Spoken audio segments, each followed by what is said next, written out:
Hello everyone, welcome to Khan global studies. आप सबके सामने एक नोटिस बोर्ड यहाँ पर दिख रहा है। ये है यूपीएससी ईपीएफओ द्वारा एपीएफसी की वैकेंसी का notice. So this is Pooja Sharma, accounting and auditing faculty. आप सबको यहाँ पर मैं इस नोटिस के बारे में बताने आई हूँ। हालांकि आप सबको इसके बारे में पता होगा, जो भी तैयारी कर रहा है ईपीएफओ एपीएफसी की, उन लोगों को ये नोटिस मिल चुका होगा। जिनको नहीं मिला है, प्लीज इस नोटिस को अच्छे से सुन लीजिएगा। ये नोटिस है आपका असिस्टेंट प्रोविडेंट फंड कमिश्नर के लिए, जिसके लिए 80 वैकेंसीज जो हैं वो अनाउंस की गई हैं बाय यूपीएससी ईपीएफओ। आपको यहाँ पर वैकेंसीज दी है। यूआर के लिए 29 वैकेंसीज हैं, ईडब्ल्यूएस के लिए 8, ओबीसी के लिए 18, एससी के लिए 15, एसटी के लिए 10 एंड पीडब्ल्यूबीडी के लिए 3 वैकेंसीज आपको दी गई हैं। इसके बारे में आपको कैटेगरी वाइज जो है पूरा इस नोटिस बोर्ड के अंदर डिस्क्रिप्शन दिया हुआ है। आपको इसमें पे स्केल के बारे में बताया गया है दैट लेवल 10 का पे स्केल जो है वो यहाँ पे फॉलो किया जाएगा। ये गुड न्यूज है दैट आपको लेवल 10 का पे जो है यहाँ मिलेगा according to the 7th CPC के। ओके, एज यहाँ पे दी गई है विच इज 35 ईयर्स, 35 साल है आपके यूआर और ईडब्ल्यूएस के लिए, 38 ईयर्स है ओबीसी के लिए, यानी कि आपको यहाँ पर रिजर्वेशन दिया है, आपको 3 साल यहाँ पे बढ़ाए हैं ओबीसी के लिए।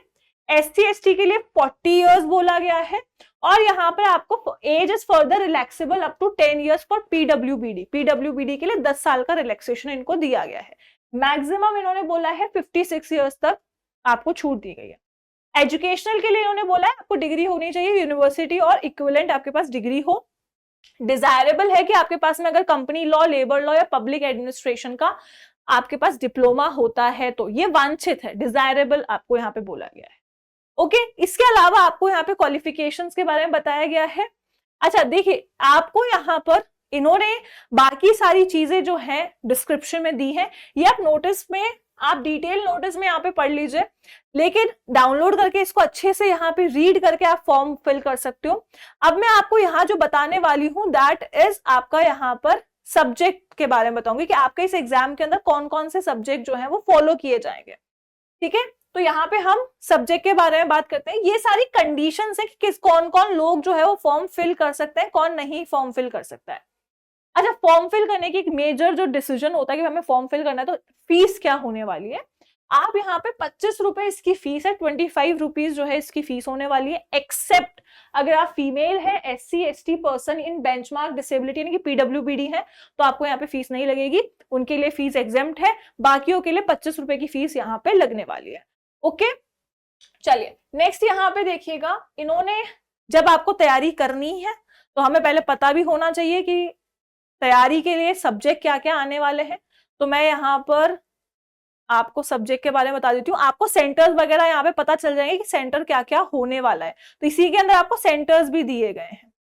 चलिए, तो यहाँ पे हम आते हैं हमारे सब्जेक्ट के ऊपर। यहाँ देखो ये क्या फॉलो कर रहा है। अपेंडिक्स 1 के अंदर आपको पूरा स्कीम, सिलेबस, वेटेज और ये सारी चीजें बताई गई हैं। रिक्रूटमेंट टेस्ट आपका यहाँ पे होगा। इन्होंने कहा है कि एपीएफसी के लिए आपके लिए प्रॉपर रिक्रूटमेंट टेस्ट जो है वो होने वाला है। अच्छा, 2 घंटे का एग्जाम यहाँ पे होगा, 2 आवर्स का। हर एक क्वेश्चन को इक्वल मार्किंग दी जाएगी। मल्टीपल क्वेश्चंस यहाँ पे होंगे। आपका टेस्ट हिंदी इंग्लिश दोनों में होगा। अच्छा, रॉन्ग आंसर के लिए पेनल्टी लगेगी, यानी कि आपके पास नेगेटिव मार्किंग यहाँ पर है। आपको 1/3 मार्क्स जो है वो कटेगा। ठीक है, आपको यहाँ पर जो भी मान लीजिए 1 मार्क्स है तो 0.33 यहाँ पे आपका कट किया जाएगा, तो आपका 1/3 यहाँ पे मार्क्स का डिडक्शन है अगर आपने यहाँ पे गलत आंसर दिया है तो। इसलिए आप जब एग्जाम देने जाएंगे तो आप ध्यान रखिएगा कि आपको सब आंसर मार्क नहीं करना है। जो आपको लगता है कि आने वाला है या जो आपको लगता है कि करेक्ट आंसर है वही मार्क करेंगे। तो ये प्रॉपर आपको स्ट्रैटेजिकली सारा काम जो है यहाँ पे करना पड़ेगा। अच्छा, सिलेबस देखिए क्या क्या टॉपिक्स कवर होंगे। सिलेबस में आपके पास जनरल इंग्लिश आने वाली है, जिसके अंदर आपके जनरल इंग्लिश लैंग्वेज और वर्ड्स के लिए जो भी आप वर्कमैन वर्ड्स होते हैं वो यहाँ पे बता, उसके लिए उससे क्वेश्चन आएंगे। Then Indian culture, heritage and freedom movements के बारे में, कि आपको नॉर्मली कल्चर, हेरिटेज वगैरह हिस्ट्री से रिलेटेड हो गया। Developmental issues and present trend in Indian economy होगा। Governance and constitution of India यहाँ पर है। जनरल साइंस यानी कि बेसिक नॉलेज आपके पास, एक तो जनरल साइंस की और दूसरा आपके पास यहाँ पर कंप्यूटर की बेसिक नॉलेज यहाँ पे बोला गया है। एलिमेंट्री मैथमेटिक्स, थोड़ा बहुत एलिमेंट्री मैथमेटिक्स आएगी। स्टैटिस्टिक्स आएगी, जनरल मेंटल एबिलिटी से रिलेटेड क्वेश्चंस आएंगे, यानी कि आपका एप्टीट्यूड चेक करने के लिए कि आपकी योग्यता कितनी है, आपको मैथमेटिकल चीजें कितनी आती हैं। देन आता है industrial relation, labour codes and social security in India. आपके जितने भी इंडस्ट्रियल रिलेशन है, लेबर एम्प्लॉय के रिलेशंस को मेंटेन करने के लिए ये सारी चीजें देखी जाती हैं। तो आपके लिए जरूरी है कि भाई अगर आप एक कंपनी में काम कर रहे हो, एक ऑफिसर की तरह, कमिश्नर की तरह अगर काम करोगे, तो आपको पता होना चाहिए कि एक कंपनी के अंदर अगर आपको एम्प्लॉयर एम्प्लॉय के बीच का रिलेशन कैसा होता है, कैसे आपको लड़ाई झगड़े सॉल्व करने हैं, कॉन्फ्लिक्ट्स वगैरह कैसे होते हैं, कौन कौन से लॉज फॉलो करने पड़ेंगे, तो वो सारी चीजें आती हैं। देन आता है principle of accountancy, auditing and insurance. यहाँ पे थोड़ी बहुत अकाउंटेंसी भी हमें पढ़नी पड़ेगी, हमें ऑडिटिंग भी पढ़ना पड़ेगा एंड इंश्योरेंस यहाँ पे पढ़ना पड़ेगा। तो ये अकाउंटेंसी से रिलेटेड चीज है। एंड लास्ट में आपके इंटरनेशनल और नेशनल इंपॉर्टेंस के जो इवेंट्स होते हैं, उन करंट इवेंट्स पे आपके क्वेश्चन, यानी कि आपका जनरल नॉलेज पे क्वेश्चन यहाँ पूछे जा सकते हैं। अच्छा, वेटेज कितना रहने वाला है? वेटेज यहाँ पे रहेगा, इन्होंने कहा कि आपका 300 marks and 100 marks will be according to the RTN interview. आपका रिटन टेस्ट होगा 300 का, इंटरव्यू होगा 100 का, उसके हिसाब से आपको मार्किंग जो है वो यहाँ पर दी जाएगी। ठीक है, इंटरव्यू के बारे में बात की गई है कि standard of suitability interview candidates क्या क्या हो सकती है। यहाँ पे आपको इसके प्रॉपर कैंडिडेट्स के बताए गए हैं कि एक फिक्स्ड आपको यहाँ बताया गया है कि जनरल और EWS के लिए 50 और 50 से अबव होने चाहिए स्टैंडर्ड्स। OBC के लिए यहाँ 45 बोला है और SC ST PW के लिए 40 बोला है। तो ये आपको कुछ स्टैंडर्ड्स दिए गए। लेकिन अब बात आती है, तो हमने नोटिस देख लिया और मैंने आपको मेन चीज इस नोटिस के बारे में बता दी है कि देखिए एग्जाम के अंदर ये सब्जेक्ट्स होने वाले हैं, फॉर्म इस तरह से फिल होने वाला है, ठीक है, आपको फॉर्म की फीस इतनी होने वाली है। तो मैंने आपको इस नोटिस के अंदर ये सारी चीज बताई है। लेकिन अब आपको यहाँ पे तैयारी कैसे करनी है, जो मेन क्वेश्चन आता है दैट इज तैयारी कहाँ से करेंगे और कैसे करेंगे।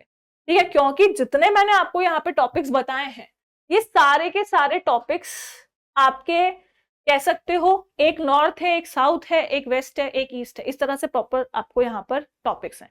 क्योंकि आपको अगर इंग्लिश भी पढ़नी है तो आपको कल्चर भी पढ़ना है, आपको साइंस भी पढ़नी है, आपको कंप्यूटर भी पढ़ना है, आपको अकाउंटेंसी भी पढ़नी है, आपको इंडस्ट्रियल रिलेशन भी पढ़ना है। एक अकाउंटेंसी पढ़ रहे हो, एक रिलेशन पढ़ रहे हो, सारी चीजें आप कह लीजिए कह सकते हो हर एक दिशा से पूछी गई हैं। लेकिन पढ़ोगे कैसे, कहाँ से मैनेज करोगे ये सारी चीजें, तो ये कैसे मैनेज किया जाएगा, इसके लिए खान ग्लोबल स्टडीज आप लोगों के लिए जो है बैच लेकर आ रहा है। UPSC EPFO के लिए जो है यहाँ पे ये बैच हम लॉन्च कर रहे हैं, जल्दी ही ये बैच जो है आपके लिए यहाँ पर आ जाएगा। तो प्लीज जो है यहाँ पर चैनल को फॉलो करते रहिएगा और जो हम यहाँ पर ये जो आप वेट करोगे ये आपके लिए बिल्कुल सक्सेसफुल होगा, क्योंकि इस बैच के अंदर आपके सारे सब्जेक्ट जो हैं वो आपको पढ़ाए जाएंगे। ठीक है, तो फटाफट से जो है ये बैच ज्वाइन कर लीजिएगा और वेट करते रहिएगा इस बैच के लिए। ठीक है, तो जल्दी ही ये बैच आपका यहाँ पर आने वाला है और मिलते हैं फिर हम इस बैच के अंदर। Till then thank you so much, take care, good bye all of you.